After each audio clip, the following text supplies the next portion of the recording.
RDC TV. O Rio Grande se conecta aqui. Segurança Pública. A polícia prende um dos suspeitos de ter executado 3 homens em uma pizzaria no último final de semana em Porto Alegre. Prefeitura assina contrato com nova empresa responsável pelos parquímetros na capital. 2 pessoas morreram em acidentes nas estradas gaúchas. Aposentados e pensionistas vão poder consultar o valor da primeira parcela do 13º a partir de amanhã. Começa agora o Jornal da RDC. O Rio Grande se conecta aqui.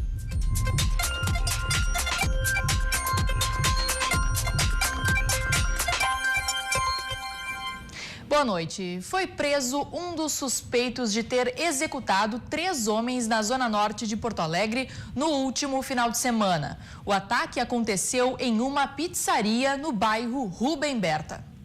Um carro fica estacionado na rua lateral da pizzaria e 2 homens seguem em direção ao alvo. Imagens de câmeras de segurança flagraram nitidamente o momento do crime na Avenida Baltazar de Oliveira Garcia. Johnny Lima de Silva, de 23 anos, que aparece de boné vermelho, e um outro suspeito encapuzado começam a disparar contra os homens que estão sentados no estabelecimento. De acordo com a Polícia Civil, o principal alvo dos criminosos era Diego dos Santos Pereira, que estava sentado em uma mesa com mais 2 homens no interior desta pizzaria na zona norte de Porto Alegre. Mas os 3 acabaram sendo atingidos e morreram na hora. Mesmo com os corpos no chão, Johnny retorna e continua atirando com uma pistola 9mm. Junto com Diego estava Carlos Augusto dos Santos Reis, de 32 anos, também com antecedentes criminais, e Emerson dos Santos Lara, de 34 anos. A ação durou menos de 1 minuto. Em seguida, os criminosos voltam até o veículo e conseguem fugir. Fica claro com as imagens que vocês terão aí que o alvo principal é o Diego, tá? Ele está na ponta da mesa, ele é executado, o criminoso volta, desfere mais alguns disparos na cabeça dele e conversando com familiares, né, e pelo histórico criminal dele, ele já vinha sendo ameaçado por uma organização criminosa rival. E nós também há a possibilidade de desentendimento pelo roubo de veículo, um desacerto de roubo de veículo com os autores do crime. Johnny foi identificado e preso pela Polícia Civil em Alvorada, na casa de um amigo. Ele havia deixado o presídio central no dia 10 de julho e já voltou a cometer outros crimes. O Johnny Lima de Silva é um criminoso já com uma boa prática criminosa, já algumas passagens policiais, especialmente por roubo de veículos. É um criminoso de Alvorada, tá? Ele foi ligado concretamente ao veículo utilizado no crime e outros elementos de prova também o ligam à execução direta do crime. Com ele foram apreendidos um bloqueador de sinal de celular, um revólver, uma chave de carro e munição. Ainda segundo a investigação, o carro utilizado no dia dos assassinatos, que era clonado, estava em posse de Johnny durante toda a última semana. O outro suspeito ainda não foi identificado.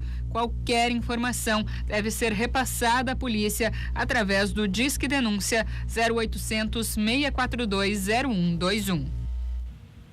E nesta quarta-feira foi assinado o contrato entre a Prefeitura Municipal e a empresa responsável pela operação da Área Azul aqui em Porto Alegre. Agora, a empresa tem 2 meses para dar a ordem de serviço e mais 180 dias para concluir a instalação dos equipamentos. É fácil encontrar motoristas pelas ruas de Porto Alegre que passam horas procurando uma vaga para estacionar. Essa procura, no entanto, causa transtornos no dia a dia. Bastante, tá demais. Cada vez piora. Ou alguém que já tentou utilizar o serviço do estacionamento rotativo, mas não conseguiu. Os parquímetros, eles têm uma deficiência, às vezes não estão operando, às vezes você não consegue emitir o ticket, aí você tem que ficar aguardando que chegue alguém para poder lhe dar uma informação correta. O estacionamento tarifário é uma modalidade utilizada nas grandes cidades para promover a rotatividade de vagas na rua. Depois de 4 licitações, sendo que 3 delas foram suspensas, a Prefeitura de Porto Alegre firmou o contrato com a empresa responsável nesta quarta-feira. Aqui pela capital serão instalados 220 parquímetros e mais de 4.000 vagas ficarão disponíveis. O gerenciamento de todas elas será de forma digital. A novidade é que o pagamento da tarifa poderá ser feito com cartões de crédito e débito e também por meio de um aplicativo gratuito. Moedas continuam sendo aceitas. Também haverá postos de vendas credenciados. A fiscalização agora vai ser feita de forma eletrônica pela consulta das placas dos veículos. Após a assinatura do contrato, a empresa tem 2 meses para dar a ordem de serviço e mais 180 dias para concluir a instalação dos equipamentos. E mesmo com chuva, os municipários de Porto Alegre realizaram um ato em frente à Prefeitura de Porto Alegre no Paço Municipal nesta quarta-feira. A categoria reivindica diálogo com o prefeito Nelson Marquesan Júnior. Em carta assinada também por representantes da classe política e artística, como Olívio Dutra e Ney Lisboa, os municipários pedem o estabelecimento de mesa de negociação para a data base da categoria. Hoje é o 23º dia de greve. E em nota, a Prefeitura de Porto Alegre informou que só vai negociar com os municipários após o final da greve. E agora a gente traz aí uma boa notícia para os aposentados e pensionistas. A partir de amanhã, eles já podem consultar o valor da primeira parcela do 13º salário, que já começa a ser paga no final deste mês. É através do site Meu INSS que os aposentados podem verificar o extrato com o valor que irá receber referente à primeira parcela do 13º salário. Mas quem não tem tanta intimidade com essa tecnologia também pode ligar para a central telefônica pelo número 135. Às vezes o aposentado não está bem orientado. E esse é um papel das associações, da FETAPEGS, orientar o aposentado para que ele tenha consciência de que está antecipando o 13º para aplicar corretamente e pensar que no fim do ano ele vai ter só a outra metade, nem bem a outra metade dos seus descontos, não é isso? Então, é importante? É importante, muito mais agora. Agora, sugerimos aos nossos aposentados, pensionistas, que se quer usar o dinheiro agora, use racionalmente, para que não falte no fim do ano. E esse dinheirinho antecipado vem em boa hora. Mas, como disse o presidente, é preciso ter consciência. E o que fazer com esse valor? Botar na poupança, se eu não for usar em nada, eu guardo ali para quando eu precisar, para ajudar o filho, alguma coisa eu tenho. Essa sempre é a minha meta, é guardar um pouquinho para quando os filhos precisam, eu tenho para dar. Nessa situação de país totalmente um caos econômico, a gente tem que ter muita cautela e economizar o máximo. Cerca de 30 milhões de brasileiros terão direito ao adiantamento. Quem ganha até um salário mínimo já deve receber o benefício nos últimos 5 dias úteis deste mês. No início de setembro, recebe quem ganha mais de um salário mínimo. E por mais de 20 anos, a Concepa foi a empresa responsável pelos serviços de manutenção das BRs 290 e 116 aqui no estado. Só que no início do mês de julho, o contrato de concessão não foi renovado. Desde então, o DENIT está responsável pela manutenção dessas rodovias. Mas o processo licitatório para a contratação de uma nova empresa avançou e 2 empresas foram classificadas. Entenda melhor na reportagem. Agora, a previsão é que 2 empresas sejam as responsáveis pela manutenção dos trechos. Uma será responsável pelo plano anual de trabalho e orçamento na BR-116, nos 23 quilômetros entre as cidades de Eldorado do Sul e Guaíba. A outra concessionária ficará sob responsabilidade da BR-290, a Freeway. A previsão é que os trabalhos por aqui iniciem em 30 dias. E a expectativa só aumenta por parte de quem utiliza esse trecho todos os dias, como é o caso do seu Zeno. Ele é caminhoneiro há 45 anos e utiliza o trecho diariamente. Muito buraco na ruta, né? Muito buraco na estrada e... sei lá, quando estava hospedagem estava melhor, agora está pior isso aí. Há mais de 1 mês e meio que esses trechos não recebem serviços de manutenção. A manhã de hoje foi de acidentes nas rodovias aqui do estado. Em Guaíba, na região metropolitana, uma colisão entre 2 caminhões deixou feridos na BR-116 por volta das 7 horas da manhã. 2 horas mais tarde, 3 caminhões colidiram na BR-392 em Caçapava do Sul, no centro do estado. O motorista de um dos caminhões morreu no local. E em Passo Fundo, no norte do estado, o condutor de um Celta morreu ao bater de frente com um caminhão enquanto tentava uma ultrapassagem perigosa no quilômetro 307 da BR-285. E a Polícia Civil prendeu no início desta noite Carlos Flores Chaves Barcelos, conhecido como Alemão Caio. O empresário era considerado foragido da justiça desde julho. Ele é acusado de matar o namorado da ex-mulher em 2011, na cidade de Torres, no litoral norte. Ele foi encontrado pela polícia em um motel no bairro Azem, em Porto Alegre, na tarde desta quarta-feira.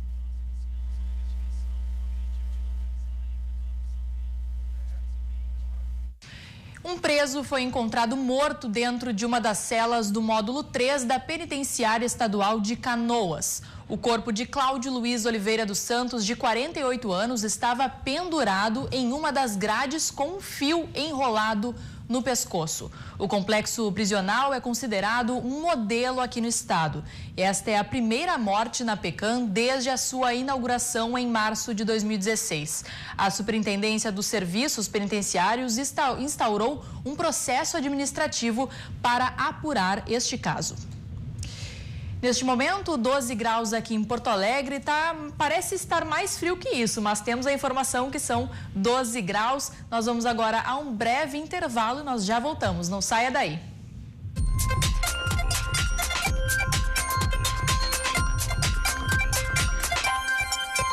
Estamos de volta com o Jornal da RDC. Para interagir aqui com o nosso programa, utilize a hashtag Jornal da RDC no Twitter. E você também pode nos seguir no Instagram, é @RDCTV Digital. Lembrando que a nossa programação passa além dos canais 24 e 524 da NET, também pelo nosso site www.rdctv.com.br ou pelo nosso facebook.com/RDCTV Digital. Política. Dando continuidade à série de entrevistas com os vice-candidatos ao governo do estado, o programa Rio Grande em Movimento, apresentado pelos jornalistas Rogério Forcolém e Lilian Abelin, entrevistou nesta quarta-feira o delegado Ranolfo Vieira Júnior, do PTB, vice na chapa do candidato do governo Eduardo Leite, do PSDB. A ordem das entrevistas foi sorteada previamente com as assessorias dos políticos. Confira agora as propostas nas áreas da segurança, educação e saúde. Baseio a segurança pública num tripé, que é a integração, inteligência e investimento. Então nós temos que ter a integração entre as polícias, a Brigada Militar, a Polícia Civil, entre os demais vinculadas da segurança pública, o Instituto Geral de Perícias, a própria Superintendência de Serviços Penitenciários, com as demais polícias, com a Polícia Rodoviária Federal, com a Polícia Federal, com os municípios, a importância dos municípios. Eu aprendi um pouco com isso como secretário municipal de Segurança Pública e Cidadania em Canoas. Os grandes municípios do estado do Rio Grande do Sul já dispõem de guardas municipais armadas. A lei 13.022 de 2014, que é o Estatuto Geral das Guardas Municipais do Brasil, atribui, coloca as guardas municipais dentro do sistema de segurança. Então nós temos que aproveitar. Hoje, Rogério, nós temos em torno de 3.500, 4.000 guardas municipais no estado do Rio Grande do Sul. Então é uma força humana que tem que ser utilizada de maneira integrada. Então a integração é fundamental. A questão da educação. Nós temos que melhorar em muito a formação do nosso jovem, da nossa criança, do nosso adolescente. Nós temos que ter uma formação de visão de futuro, por assim dizer. Infelizmente, o Rio Grande do Sul, que já pontuou muito bem aí nos indicadores de educação, atualmente não está entre os melhores estados. Então, a necessidade do investimento na área da educação, focando no aluno, claro, a questão do professor, da formação continuada, do ambiente físico e tecnológico das escolas. Então, a educação é fundamental. A saúde, a ideia nossa, está posto no plano de governo, é aumentar a capacidade de atendimento no estado, né? Buscando aí a regionalização do atendimento da média e alta complexidade. Eu vou trazer aqui, vou aproveitar até e trazer um exemplo concreto de Canoas. Como eu disse, eu fui secretário municipal de Segurança Pública e Cidadania de Canoas nos últimos 15 meses. Então, a minha secretaria lá, portanto, era da Segurança Pública. Mas quando nós lá assumimos, o prefeito Luiz Carlos Busato, nós encontramos na área da saúde no município uma fila de 153 mil pessoas aguardando o atendimento, né? O atendimento aquele que era cadastrado, por assim dizer, pela internet, enfim, o teleagendamento, né? E em questão de 6, 8 meses se conseguiu praticamente erradicar essa fila.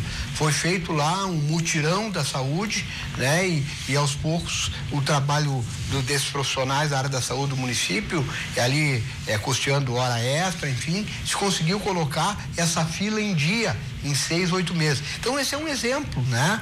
De que com poucos recursos tu tem sim condições de melhorar. E ontem, terça-feira, o programa Cruzando as Conversas iniciou uma série de entrevistas com os candidatos ao governo do estado. É um momento crucial para a democracia brasileira, porque os eleitores vão ter aí a oportunidade de conhecer as propostas dos postulantes ao Palácio Piratini.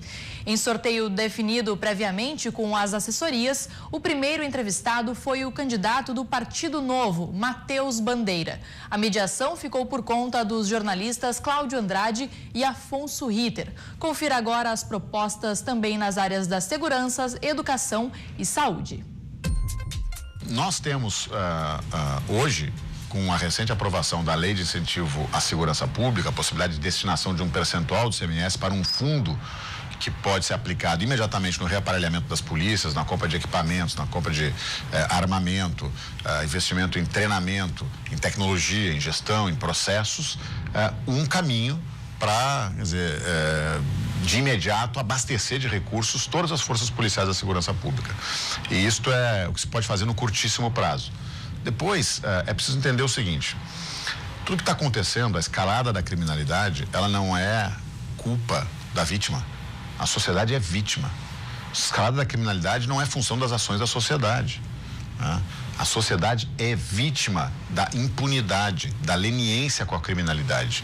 E para que a gente possa combater o crime, é preciso elevar substancialmente o custo de se cometer um crime aqui no Brasil, aqui no Rio Grande do Sul. O cidadão tem que ter medo de cometer o crime e ser pego pela polícia, de ser pego e ser encarcerado, e ficar lá anos e anos, né? Existem 3 vertentes de trabalho, de intervenção estatal em relação à criminalidade. A primeira delas é a policial, a segunda é a prisional e a terceira é a judicial. A gente precisa investir pesado na construção de presídios e existem recursos do Fundo Penitenciário, o FUNPEN, 4 bilhões de reais que não são acessados porque os estados não apresentam projetos. O que a gente defende como maneira mais rápida de reduzir esse verdadeiro apartheid cognitivo? Termo cunhado por um amigo colaborador do nosso plano de educação, Roberto Rachevski. A maneira mais rápida de reduzir isso, essa distância que existe entre a qualidade da educação que a gente oferece para os filhos de famílias pobres e a qualidade da educação que os filhos de famílias de classe média têm, é comprar vaga em escola de boa qualidade, porque a nota média da rede privada no Rio Grande do Sul é 5,7. É azul. A nota da rede estatal é 3,3. Então, comprar vaga em escola que ofereça um IDEB acima de 6, por exemplo, e dar a opção de escolha para o pai do aluno de colocar naquela escola que mais lhe agrada, porque hoje a gente não dá poder de escolha para as pessoas. Você já fez a conta? Já fizemos a conta, sabe que tem um estudo publicado pela Agenda... É mais caro ou é mais barato? Estudo publicado pela Agenda 2020 do economista Darcy Francisco Carvalho dos Santos, que é o coordenador da área fiscal do nosso plano de governo, é que o custo médio na rede estadual, o custo médio de um aluno na rede estadual é R$ 799, dados de 2017. O custo médio na rede privada é 500 e poucos reais, é praticamente 40% menos. Então seria mais barato comprar? Seria mais barato comprar vaga. Então, isto é um programa exitoso lá fora, conhecido como voucher, né? Dá um voucher para a família poder colocar o aluno numa escola privada, e já foi implementado no Brasil, Afonso. Não deveria surpreender ninguém. ProUni é compra de vaga na rede privada, no ensino superior. Se a gente compra vaga na rede superior, num valor até mais alto per capita do que custa um ensino básico, por que a gente não pode comprar vaga no ensino básico? A gente quer fazer o ProUni do ensino básico, para falar de forma bem simples para todo mundo entender. ProUni do ensino básico. Vamos comprar vaga em escola de boa qualidade, que sai mais barato. O que ocorre é o seguinte: como gasta-se mais do que se arrecada, é impossível imaginar que no curto prazo vai ter muito mais recurso, né? A saúde do século XXI, ela é tecnológica, baseada em boa gestão, né? Boa gestão, e na prevenção. Então, o que o Estado deveria fazer hoje é atuar mais efetivamente na prevenção, ajudando os municípios a organizar a atenção básica, ajudando a melhorar a capacidade resolutiva das UBS, das unidades básicas de saúde, para que boa parte das demandas fosse atendida nas próprias UBS. Por exemplo, o sujeito vai na UBS com algum problema, se ele tiver que fazer um exame, ele não vai ser atendido lá. Se ele tiver que fazer um raio-x, uma radiografia, um eletrocardiograma, ele vai ter que ir para um outro endereço e, muito provavelmente, entrar numa fila de espera. E logo após o Jornal da RDC, você já sabe, tem o programa Cruzando as Conversas. O entrevistado de hoje é o candidato ao governo do estado, Eduardo Leite, do PSDB. Não perca! Vamos conferir agora a previsão do tempo nas 5 regiões do estado. Amanhã o sol predomina com pouca variação de nuvens em várias regiões do estado. Em Alvorada, na região metropolitana, e em Rio Grande, no litoral sul, a mínima fica em 12 graus e a máxima não passa dos 14. Em Farroupilha, na Serra Gaúcha, o dia amanhece gelado com mínima de 6 graus, podendo chegar aos 23 durante a tarde. Em Bagé, na região da Campanha, a mínima será de 5 e a máxima de 17 graus. Sol alternando com chuva em forma de pancada rápida e isolada em Uruguaiana, na fronteira. A mínima é de 7 e a máxima é de 20 graus. E agora nós recebemos aqui no estúdio o jornalista Cadu Oliveira para falar de futebol, porque o Inter jogou contra o Bahia fora de casa, né? E o Grêmio joga neste momento contra o Cruzeiro, né, Cadu? Boa noite. Boa noite, Fabiane. Boa noite quem nos acompanha. Exatamente, o Internacional, 5ª vitória consecutiva, uma grande vitória, só não manteve a liderança, aliás, a vice-liderança, como diminuiu em relação ao Paraná, já que o Paraná empatou com o São Paulo que vinha na liderança, agora a diferença é apenas 1 ponto. O Internacional, com essa vitória, fica mais pertinho ainda do São Paulo. Uma grande vitória, uma vitória conseguida no início do primeiro tempo. A gente está vendo aí o lance, uma grande, extraordinária jogada do Rossi, cruzamento, e aí o que mostra a mecânica de jogo do Internacional, a penetração de um meia dentro da área, o Patrick, também é um dos grandes jogadores nesse momento internacional. Uma grande vitória. Internacional vai faltar espaço no Beira-Rio no próximo domingo, hein? Por essa campanha que o Inter vem fazendo, estreia do Paulo Guerreiro, 16 horas. Olha que jogaço, Inter e Palmeiras no Beira-Rio. Bom, o Grêmio está jogando nesse momento, finalzinho aí de primeiro tempo, vai empatando com o Cruzeiro em 0-0. O Cruzeiro que vem com uma equipe mista, tem o foco em Copa do Brasil, em Libertadores da América, mas o Grêmio que tem a volta aí de alguns jogadores importantes que ficaram fora, o caso do Léo Moura, o caso do Maicon, e sem ainda o Marcelo Groy, que lesionado está sendo poupado para o jogo da próxima terça-feira, jogo da volta, né, pela Libertadores da América. Tem Série B. Tem Série B pois também. É, e os gaúchos devendo muito em termos de Série B. Ontem o Brasil de Pelotas, lá no Bento Freitas, empatou em 0-0. O Brasil não consegue vencer jogando dentro de casa. Está na 18ª posição do Campeonato Brasileiro. O Juventude perdeu no finalzinho também. O Juventude está respirando ainda fora. A gente vê o gol aí no final da partida também. O gol lá em Florianópolis, o gol na ressacada, o gol marcado pelo Avaí. Fica na 13ª posição, Juventude, repetindo, respirando. Agora, ainda é início de retorno, mas vão ter que fazer muito mais, tanto o Brasil contra o Juventude, para se manter na Série B do Campeonato Brasileiro. Tá certo, Cadu, muito obrigada pelas informações, boa noite para ti e boa noite para você que está em casa também, porque o Jornal da RDC termina aqui. Fique agora com o programa Cruzando as Conversas, onde vamos entrevistar aí o candidato ao governo do estado, Eduardo Leite. Boa noite e até amanhã. Boa noite a todos.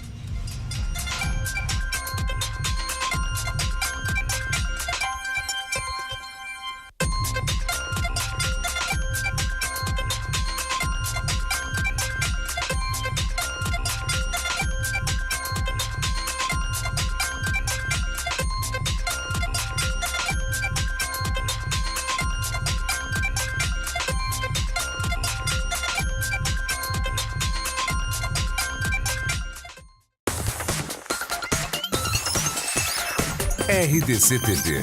O Rio Grande se conecta aqui.